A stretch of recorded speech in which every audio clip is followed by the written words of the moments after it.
Uganda and Tanzania have moved closer to beginning the commercial production and export of Uganda's 6.5 billion barrels of crude oil deposits. On Friday afternoon, the Ministers of Energy and Mineral Development from the two countries spent about 13 minutes signing off the agreement to jointly develop the East African crude oil pipeline. To take this project forward in the fast track mode, the environmental social impact assessment studies, those ones have already been launched both in Uganda and Tanzania.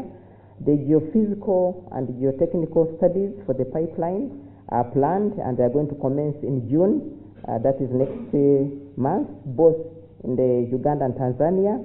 The development of the resettlement action plan expected also to commence in June this year in both countries. Incorporation of the pipeline company to take forward the project is also going to be done. Then negotiation of the host government agreement between the pipeline company and the two governments also needs to take place. The shareholders agreement will also need to be handled, and the financing structure of the project. This landmark agreement set the stage for the joint venture partners of CNOOC, TAL and Total, to shift their business gears into investing nearly $8 billion, or approximately 30 trillion shillings, into the project over the next 3 years. The government of the Inter Governmental Agreement of Tanzania reiterates its assurance to the commitment that the implementation of this project will be a success to both countries.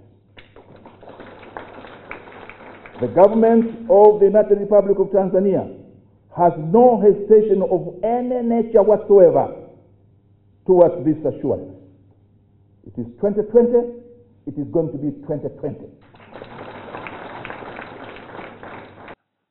In specification, the export pipeline will stretch for 1,445 kilometers and to be buried below the ground at 1.2 meters. The export flow rate will be 216 barrels. Pumping stations will be 6. The pressure reduction stations will be 2, and the block valve stations will be 53 across the kilometer stretch. The longest electrically heated crude oil pipeline in the world, so it's a first. And it's happening right here in East Africa, and indeed it is happening in Africa. This is a record for the continent. The private sector was once again keen on urging government to match $100 million for local content development. In fact, after signing the agreement, you are going to hand it over to TAL, to TALO, and to CNOOC to implement. They are going to look for subcontractors to bring this work about. The subcontractors must be ready with money, with technical know-how, and yet for us, private sector in this region, we have never done this before. Reina Ojon, NTV Weekend Edition.